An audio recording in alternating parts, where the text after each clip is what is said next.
El tema que nos toca ver en este momento es fármacos anestésicos generales. No siempre han existido o han estado disponibles para la ciencia médica,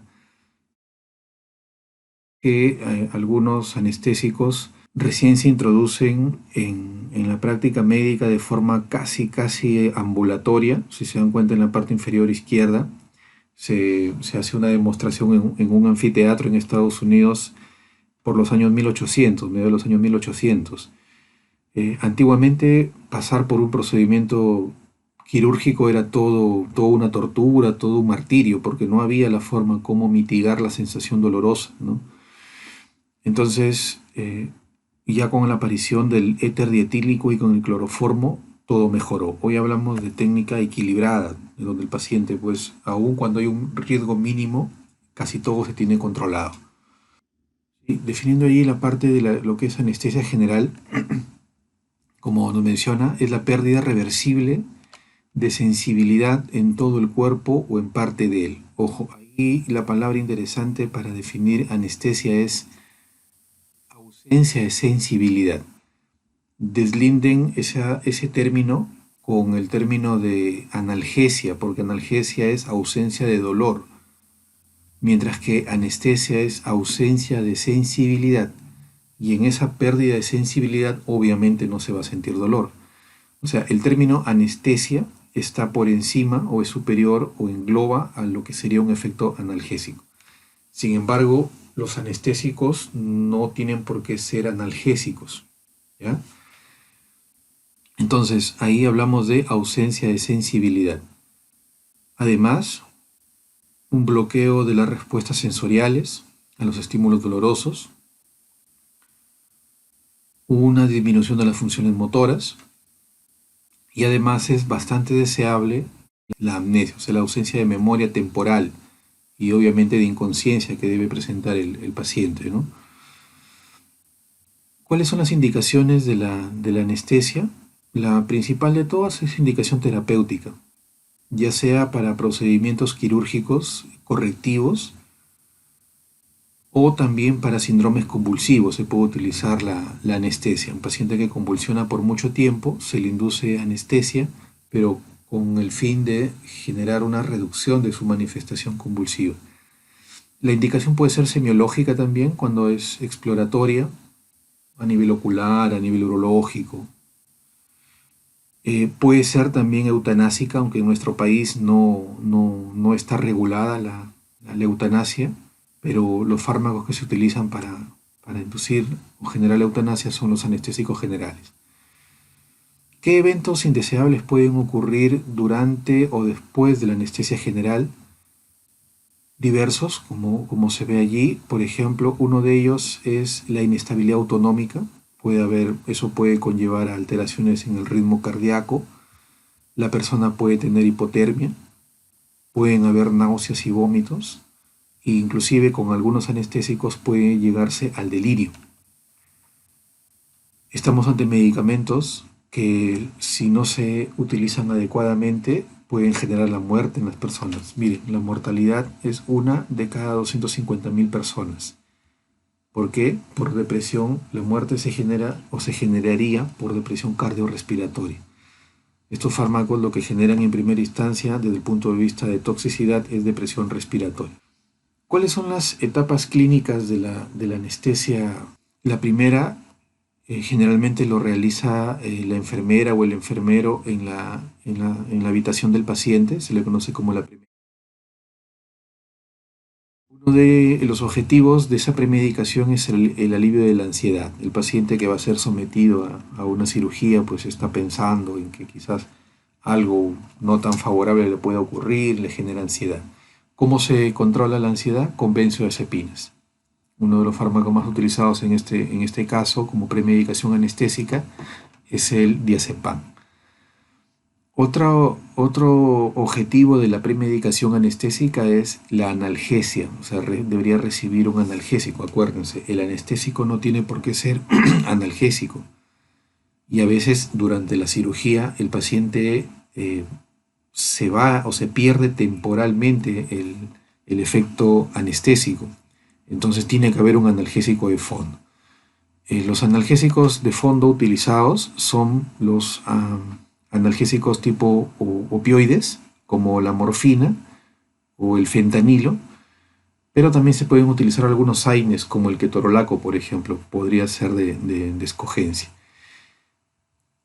Otro evento que puede ocurrir durante la cirugía y durante el procedimiento quirúrgico en general es que el paciente, luego que se despierta posteriormente, puede tener un cuadro de emesis. Entonces, y esto es generado porque durante la cirugía se utilizan ciertos medicamentos, los mismos anestésicos u otros, como por ejemplo acabamos de ver los opioides, tienen como efecto adverso generar náuseas y vómitos. Entonces, ya en el posoperatorio el paciente puede estar con un cuadro de emesis. Entonces, en este caso, desde antes ya se le administra un antiemético. La metoclopramida es uno de los más utilizados, el ondansetron también se puede utilizar, o el dimenhidrinato, aunque ese es muy débil para este tipo de eventos, ¿no? Más la metoclopramida o en todo caso ondansetron. Alternativamente, dimenhidrinato. Para relajación muscular se utilizan fármacos tipo succinilcolina o suxametonio, o también fármacos como atracurio, cisatracurio, que son relajantes musculares. No se espera que el anestésico general a dosis altas llegue a generar relajación muscular. Lo puede hacer, pero no se espera con esa dosis porque esa dosis del anestésico para generar relajación muscular puede generar también depresión respiratoria. Entonces es preferible inducir la relajación muscular para, o mejor dicho, con un relajante neuromuscular, como les decía, succinilcolina, atracurio, cisatracurio o tubocurarina, entre otros. Entonces se utilizan relajantes musculares y está sometido a un procedimiento quirúrgico, obviamente para mejorar el proceso de la cirugía como tal, o si al paciente tienen que intubarlo, los músculos deben estar relajados, ¿no? Por eso que es importante el uso de la relajación muscular. Todo ello en la premedicación. Acá no está, pero les menciono, también en la premedicación se utiliza fármacos anticolinérgicos, como la atropina. Esos fármacos anticolinérgicos sirven bastante para reducir las secreciones traqueobronquiales, así como también para tener un efecto protector de la actividad cardíaca. Un paciente que está sometido a anestesia, está inconsciente, puede el mismo anestésico o por función normal comenzar a estimular secreciones traqueobronquiales, pero el paciente, como está inconsciente, no lo puede escupir, por decir así, ¿no? O expectorar, ¿no? Entonces eso puede ser contraproducente. Entonces se utiliza un fármaco como la atropina, un antimuscarínico que reduce secreciones. Y aparte la atropina, como les decía, ayuda a evitar arritmias más adelante. Bien, entonces luego de la premedicación, ya en el quirófano se utiliza anestésicos que van a inducir o van a llevar rápidamente al cuadro o a la etapa anestésica. Para este caso se utilizan agentes intravenosos. Como estos de fármacos que generan la inducción de la anestesia actúan bien rápido, pero su efecto es pasajero o suele ser pasajero, ya luego se utilizan agentes inhalatorios para el mantenimiento de la anestesia. General ideal debería ser aquel que genere hipnosis, todos lo hacen o casi todos, que genere amnesia también, aunque en esto ayudan las benzodiazepinas que se utilizaban para el alivio de la ansiedad.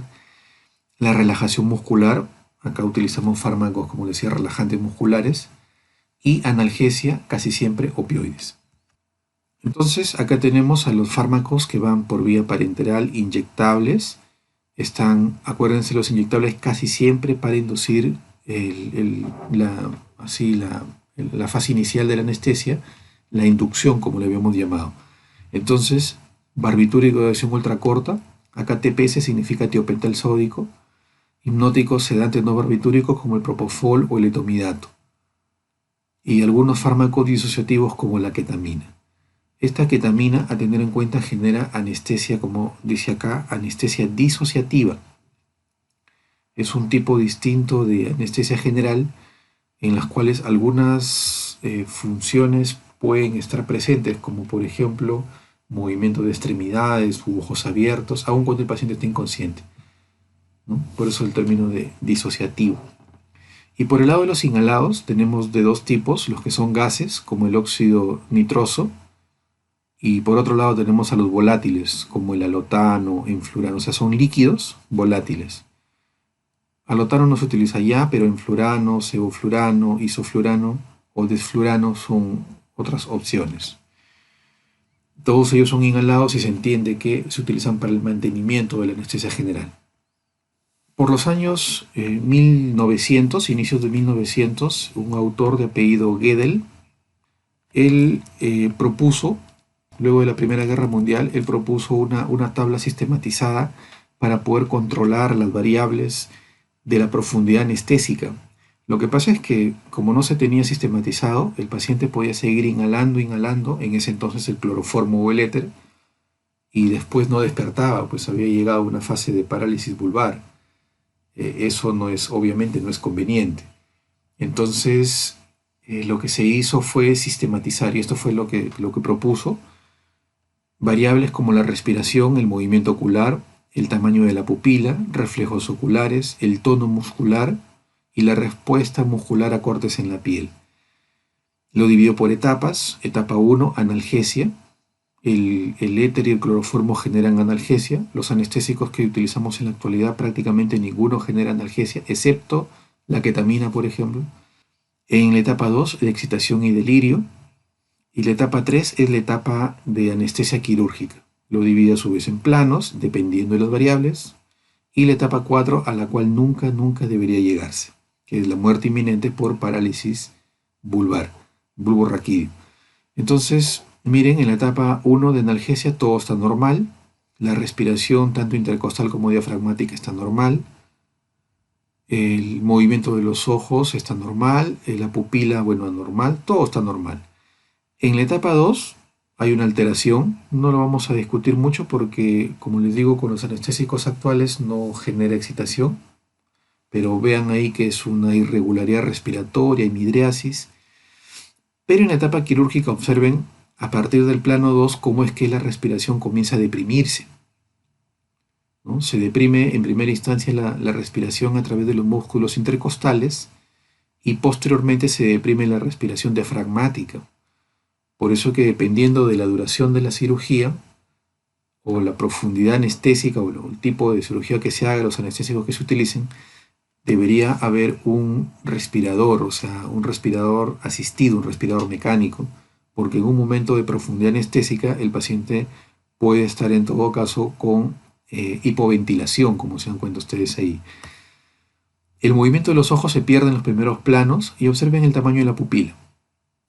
De normal pasa a miosis. Esa miosis te indica que ya estás en plano quirúrgico. Pero conforme se vuelve la pupila midriática, te está indicando que te estás acercando a la etapa 4. Entonces es un buen indicador para el anestesiólogo de que la dosis o la inhalación está siendo, no sé, muy intensa y tendría en todo caso que reducir la administración del anestésico. Es una buena variable. Y los reflejos oculares, el tono muscular y la respuesta respiratoria se van perdiendo. Entonces esto nos ayuda bastante. Hoy, bueno, esto no se utiliza así tal cual. Desde el punto de vista farmacológico ayuda para comprender cómo es que estos fármacos van suprimiendo, al ser depresores intensos, depresores centrales, cómo comienzan a deprimir ciertas funciones, ¿no?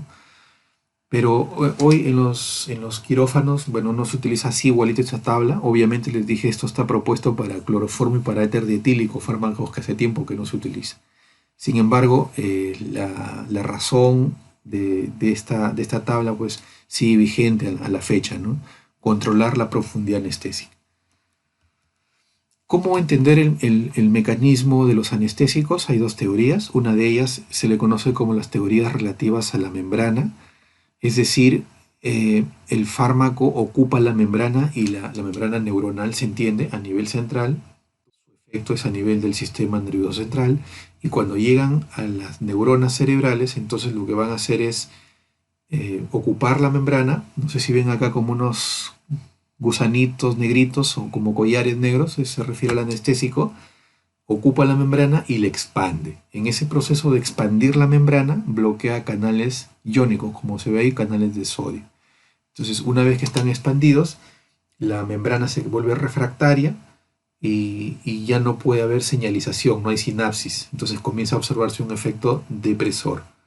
Esa es la idea con las teorías relativas a la membrana. No olviden, el fármaco ocupa la membrana, pero en este caso expande la misma. Y en eso hecho de expander esa bicapa de fosfolípidos, los canales iónicos se comienzan a cerrar. O sea, es un mecanismo inespecífico. De otro lado, tenemos una teoría un poco más específica. La anterior aplica solamente para agentes inhalados. Esta de acá, teoría relativas a canales iónicos, aplica también para agentes inhalados, pero también para intravenosos. Entonces, la anterior era una teoría inespecífica, esta es una teoría específica. Entonces, acá vemos cómo es que el canal GABA, que es un receptor que se encuentra a nivel central, a este se une el GABA endógeno, que es un neurotransmisor importantísimo, neurotransmisor inhibitorio. Se unen diversos fármacos y ahí justamente están las benzodiazepinas, pero los barbitúricos que actúan también como anestésicos generales, el alotano que es un anestésico general y diversos compuestos halogenados. Entonces acá también los anestésicos se pueden unir al canal GABA, lo van a estimular, va a permitir el ingreso de cloruro, la membrana se va a hiperpolarizar, entonces comienza a reducirse la actividad bioeléctrica a nivel central y eso se entiende por qué la persona pierde la conciencia y después ausencia de sensibilidad, ¿no? Eso va a depender de la potencia anestésica, ¿no?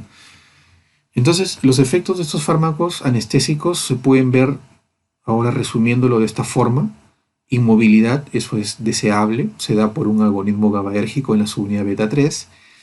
Sedación y obviamente la hipnosis, eso también se da por el agonismo GABAérgico en las subunidades beta 2 y beta 3. Y lo otro que tiene que ocurrir es deseable, es pérdida de la memoria temporal. Eso es deseable porque no es bueno que el paciente en un momento se acuerde de algunos pasajes antes de la cirugía o después de la cirugía cuando quizás por alguna razón no la esté pasando bien, ¿no? Entonces una amnesia temporal es favorable. Y hay pacientes que a veces pierden el estado anestésico durante la cirugía, pero como ya tienen analgésicos de fondo, como que, bueno, eso palía un poco, ¿no? Pero en ocasiones el paciente se sale temporalmente por segundos del estado anestésico, ¿no? Entonces, por esos motivos es conveniente un efecto amnésico. Y esto también se consigue con la modulación del GABA. Como vimos en la lámina anterior, los anestésicos pueden modular este GABA, este canal GABAérgico. Entonces también se va a generar esa amnesia anterógrada y retrógrada. Veamos algunas características de estos fármacos anestésicos inhalados. Un primer detalle que tenemos que tener en cuenta es la potencia anestésica. No todos los anestésicos por igual son potentes. ¿Cómo medimos la potencia? Con una variable que se conoce así, como está acá, MAC, algo así como concentración alveolar mínima. Es como algo así la concentración que alcanza el anestésico en el alveolo y que es capaz de inhibir un estímulo doloroso en la mitad de los pacientes. Esta concentración alveolar mínima, MAC, o CAM, como también se puede hacer en castellano, es más o menos qué tanta presión parcial alcanza el anestésico a nivel cerebral. Para generar un cuadro de anestesia general necesitamos un MAC entre 0.5 a 2. Mientras más bajo sea el MAC, mayor potencia anestésica va a haber, es decir, mayor profundidad. ¿Se acuerdan de la tabla de Gödel? Esa que decía etapa 1, etapa 2, a menor concentración que esté en el alveolo y ya está llegando a más etapas quirúrgicas o de profundidad quirúrgica. A eso se refiere. Si un anestésico como el óxido nitroso tiene un MAC alto, el óxido nitroso tiene un MAC como de 100 más o menos, eso indica que es un fármaco muy débil. Si el anestésico general tiene un MAC bastante bajo, es bastante potente. Si es menor a 0.5, eso es demasiada potencia, pudiese en todo caso generar cuadros de depresión respiratoria. Por eso que se menciona ahí entre 0.5 a 2. El anestésico, la ruta que debe seguir cuando pasa por el organismo es el siguiente, el inhalado. Entonces tenemos allí la mezcla o el anestésico mezclado en el aire inspirado, pasa al alveolo, por sangre arterial se distribuye por todo el organismo, todos los órganos que tengan mayor perfunción sanguínea. Obviamente no solamente el cerebro, hígado, riñón, tracto gastrointestinal, ¿de acuerdo? El anestésico va a pasar por todas esas zonas y llega al cerebro. Entonces es ahí donde va a actuar atravesando barrera hematoencefálica, ¿no? Y luego por circulación venosa o retorno venoso, el fármaco nuevamente pasa al alveolo y es exhalado. En la medida que un fármaco anestésico tenga bastante afinidad por el tejido cerebral, su duración de acción va a ser mayor, ¿de acuerdo? Y si la afinidad es menor, obviamente va a ser un anestésico de acción corta. Idealmente, un anestésico general debería ser inerte desde el punto de vista farmacológico, es decir, se inhala y se exhala, no se metaboliza y más aún la excreción solamente es por donde entró, la eliminación. Lamentablemente eso no siempre va a ocurrir, eso ocurre con el óxido nitroso y con el éter. No olviden, el éter no se utiliza más como anestésico general, pero algunos de ellos se metabolizan, miren, y esto no es deseable. El alotano genera metabolitos hepatotóxicos y entonces al generar metabolitos hepatotóxicos limita su uso. El alotano ya no se utiliza más en nuestro medio porque a nivel mundial realmente porque es un potencial hepatotóxico muy alto, muy alto, muy alto, entonces no se utiliza. Otros anestésicos se metabolizan, pero ese metabolito no es tóxico para el hígado, sino por ejemplo para el riñón. El metoxiflurano es nefrotóxico. Acá tenemos dos ejemplos, ¿no? Alotano, hepatotóxico, metoxiflurano, nefrotóxico. Entonces lo ideal sería que el anestésico, desde el punto de vista farmacológico, a nivel de metabolismo y de excreción renal, sea inerte, pero eso no siempre se va a dar. Resumiendo entonces los efectos sistémicos de estos fármacos, a nivel cardiovascular, la presión arterial media puede reducirse de tal forma que el consumo de oxígeno también se reduce. A nivel respiratorio siempre va a haber un fenómeno de depresión, o sea, digamos, la ventilación por minuto podría reducirse, eso no es favorable, por eso les decíamos, ¿no? El paciente se puede hipoventilar y tendría que tener entonces, por protocolo, un respirador. A nivel cerebral, algunos incrementan la presión intracraneal al aumentar el flujo sanguíneo cerebral, ¿no? Eso mucho más con los agentes inhalados, como desflurano, por ejemplo, ¿no? O sevoflurano. El enflurano es convulsivante, a tener en cuenta en pacientes con antecedentes de epilepsia. A nivel renal, el incremento de la resistencia vascular. A nivel del hígado, disminución del flujo sanguíneo. Y a nivel de útero, relajación. ¿Qué es lo que más debe llamar la atención? El efecto a nivel cardíaco y el efecto a nivel respiratorio. Las toxicidades que se pueden observar con estos fármacos son diversas, pero acá las resumimos en las más importantes. Ya veíamos la hepatotoxicidad, básicamente con el alotano, en teoría con cualquier compuesto fluorinado, como sevoflurano, desflurano, más se da con el alotano, por tanto no se utiliza. Miren la incidencia de hepatotoxicidad, 1 en 20.000 a 35.000 personas. ¿Por qué creen que en obesos es mayor la hepatotoxicidad? Porque los obesos acumulan o acumularían en el tejido adiposo más anestésico, o sea, algo así como un tejido como de depósito. Entonces, con más de una exposición hay más probabilidad de hepatotoxicidad. Aparentemente, se forman autoanticuerpos a los metabolitos de estos compuestos halogenados. Se les conoce como las proteínas TFA, algo así como proteínas trifluoracetiladas, TFA. También la nefrotoxicidad, sobre todo con el metoxiflurano. Los metabolitos que tienen iones fluoruro pueden generar nefrotoxicidad. Pero todo esto es casi siempre con mayor exposición, ¿no? Por ejemplo, en un año una persona que tenga 2 cirugías, ¿no? Poco probable, pero podría darse, ¿no? Entonces ahí podemos hablar de mayor toxicidad de estos anestésicos. Y el otro detalle viene a ser la hipertermia maligna. Miren, la temperatura llega a 43 grados Celsius, altísimo, acompañado con cianosis, hipertensión, taquicardia. En estos casos se entiende que es todo por un hipermetabolismo a nivel de músculo esquelético. La incidencia es mayor en niños que en adultos, durante la cirugía o en el posoperatorio. En algunos países como Estados Unidos o en Europa, al paciente le miden o le determinan ciertos marcadores. O sea, hay predisposición genética para hacer hipertermia maligna. En nuestro medio eso no se suele hacer. Nos valemos de las probabilidades y como se asume que es bajo, pero no es tan bajo, si se dan cuenta, eso es relativamente alto. Bueno, ¿Con quiénes se da más? Con los inhalatorios y se potencia con los relajantes musculares tipo atracurio, cisatracurio. Bioquímicamente se cree que es por una elevación del calcio a nivel del retículo sarcoplásmico. Y bueno, el antídoto en este caso es el dantroleno. Ese es el antídoto. Aparte de las medidas físicas de enfermería, pero farmacológicamente es el dantroleno, es el antídoto. Otro problema que puede haber es la toxicidad laboral. Toxicidad laboral, o sea, la persona, la enfermera, el médico, el técnico de enfermería o quien esté ahí, ¿no? Constantemente en quirófano, por más de que todo es un circuito cerrado, se inhala. Poquitito, pero se inhala. Imagínate meses, años trabajando ahí. Entonces, por ejemplo, se cree que muchos de ellos pueden aumentar la probabilidad de cáncer. En el caso de una mujer, alterar su capacidad reproductiva o si está embarazada, abortos. Y en general pueden provocar anemia megaloblástica. Esto es siempre y cuando haya fuga, aunque indetectable, pero el problema es la exposición en el tiempo. Para el caso de los anestésicos inyectables, los barbitúricos, por ejemplo, son depresores centrales por excelencia. El tiopental es el que más se utiliza como inductor. Actúa muy, pero muy rápido, disminuyen la presión arterial y el gasto cardíaco. Y son, digamos, de los depresores respiratorios más intensos que hay, ¿no? Sin embargo, dosificada adecuadamente, como está acá abajito, de 3 a 5 miligramos por kilogramo, como que es rutinario, ¿no? El problema es en aquellas personas que tienen predisposición, ¿no? Cardíacos, hipertensos, obesos, o que tengan alguna afección respiratoria, ¿no? Pero es importante siempre hacer el riesgo quirúrgico. Entonces ahí está la dosis 3 a 5 miligramos por kilogramo. Esa es la dosis que se suele utilizar, ¿no? Siempre viene en una solución al 2.5%. Si lo preparaste, te puede durar hasta 2 semanas a temperatura ambiente.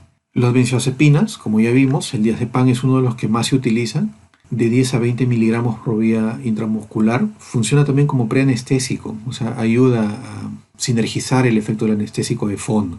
La dosis en inducción de 0,2 a 0,5 miligramos por kilogramo por vía intravenosa. También alternativa al lorazepam y midazolam. Midazolam es un excelente hipnótico. Los opioides, ¿no? Acá dice a dosis elevadas pueden generar anestesia, pero eso no queremos. Acá lo que queremos es solamente el efecto analgésico, porque si sube mucho la dosis, depresión respiratoria, no conviene. El más utilizado es la morfina, ¿no? Como inductor anestésico, 1 miligramo por kilogramo por vía intravenosa, como inductor. Y como analgésico, en bolo se puede utilizar por vía intravenosa 0.5 a 3 miligramos, lo que equivale más o menos a 10 a 60 microgramos por kilogramo. Si va por infusión, 0,5 a 10 miligramos cada hora. Eso equivale más o menos de 15 a 200 microgramos por kilogramo y por hora. Si se necesita algo más potente, obviamente dependiendo de la cirugía, se puede utilizar fentanilo. Eso es mucho más potente que la morfina, ¿no? Es hasta 100 veces más potente que morfina, imagínense. Y alternativas sufentanil, alfentanil, remifentanil. ¿De acuerdo? Opioides. El uso principal como analgesia, pero puede también servir como inductor. Otros dos fármacos interesantes acá tenemos al propofol y tenemos al etomidato. Bastante utilizados, son parenterales todos ellos. Miren, ahí está el propofol en adultos menores de 50 años de 2 a 2.5 miligramos por kilogramo. En bolo cada 10 segundos hasta que se induzca la anestesia. Si la persona es mayor de 55 o 60 años, de 1 a 1.5 miligramos por kilogramo. Noten la dosis baja. El inicio de acción muy parecido a los barbitúricos. Lo bueno es que con el propofol no tienes el efecto de resaca, que sí se encuentra con los barbitúricos. Con los barbitúricos tienes un efecto de resaca. Bueno, adicionalmente, efectos antieméticos. Se utiliza este fármaco para inducir y para mantener. El problema con este medicamento es lo que está acá abajito. Efecto inótropo negativo. Eso no es favorable, quiere decir que disminuye la actividad cardíaca. Apnea, miren, depresión respiratoria, movimientos musculares, temblor. Entonces, este es un depresor respiratorio a tener en cuenta, ¿no? Muy parecido a los barbitúricos. Y en niños, miren, acidosis grave y secuela neurológica. Por eso que en niños no se prefiere propofol. Y acá está el etomidato. Este va por vía intravenosa, 100 a 400 microgramos por kilogramo. En infusión, 0,5 a 1 miligramo por minuto, equivale a 10 a 20 microgramos por kilogramo y por minuto. Uso, inducción. Lo bueno de este fármaco, menor depresión cardíaca y respiratoria si lo comparamos con el propofol o con el tiopental sódico. No hay efectos analgésicos. El propofol sí puede tener efectos analgésicos. Náuseas, vómitos, supresión adrenocortical, ¿no? Entonces ahí son dos opciones, propofol y tomiato. Estos dos fármacos son alternativos cuando tiopental sódico no se puede utilizar por alergia, por alguna contraindicación. Y el último fármaco que vamos a ver el día de hoy es la ketamina. Recordarán ustedes que dijimos que la ketamina genera anestesia disociativa. Acá abajito dice que producida por fármacos que van a independizar la función del sistema límbico y del sistema tálamo-cortical. Entonces, ¿cuál es la consecuencia? Que el paciente, aun cuando está en fase anestésica, tiene algunos reflejos. Por ejemplo, mover una pierna, mover un brazo, aun cuando está en fase anestésica. Él está inconsciente, pero puede estar con los ojos abiertos, puede abrir la boca. Esa es la anestesia disociativa. La ketamina es un buen anestésico, es un buen, excelente anestésico. Es uno de los pocos anestésicos que tiene efecto analgésico. La ketamina inclusive se ha estudiado a dosis no anestésicas o subanestésicas, tiene efecto antidepresivo. Esta ketamina bloquea el receptor NMDA, N-metil D-aspartato. También bloquea el receptor de serotonina, 5-HT3. Entonces, como decíamos, es el único anestésico intravenoso con efectos analgésicos. Entonces, con este anestésico quizás prescindas o necesiten menos dosificación del opioide. Lamentablemente pueden generar estimulación cardiovascular, estimular el flujo sanguíneo cerebral, ¿no? Y también aumentar la presión intracraneal. Disminución de la frecuencia respiratoria también se puede encontrar con ese tipo de fármacos. En el despertar, o sea, ya en el posoperatorio, este fármaco genera algo bastante desagradable. Desorientación, bueno, no tan relevante, casi todos los fármacos generan eso en el posoperatorio. Pero miren, ilusiones sensitivas, perceptuales, sueños vívidos, ¿no? En el posoperatorio. Esto de ilusiones sensitivas y perceptuales hace que este fármaco sea un fármaco de abuso. Este fármaco es de abuso, se utiliza de forma ilegal. La ketamina viene en líquido, en ampollas de 10 mililitros, pero esta ketamina también se usa en veterinaria, y en medicina veterinaria viene en frascos de 50, de 100 mililitros. Para el Estado, en el MINSA, por ejemplo, cuando se dispensa esto, es con receta médica, obviamente, pero a las personas que se vuelven adictas a estos medicamentos, lo compran pero por el medicamento veterinario. Entonces lo calientan y se quedan con los cristales y eso lo inhalan. Y lo que hace es esto, ¿no? La sensación de ilusiones, alteración en la percepción, la sensación de flotar, de volar, genera adicción. Es peligroso, no es bueno. Bueno, como poníamos ahí entonces, es un fármaco de abuso, ¿no? También en pacientes geriátricos de bajo riesgo y en niños, ¿no? Se puede utilizar que tengan problemas de dolor, un dolor intenso. El problema entonces en la cirugía es en el despertar. La persona puede estar así como aturdido, como dicen, desorientado, ¿no?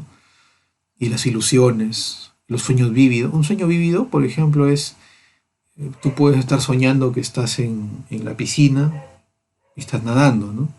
Ya, entonces en tu cama estás moviendo los brazos o algo así, ¿no? O sueñas que estás conversando con alguien y comienzas supuestamente a balbucear, ¿no?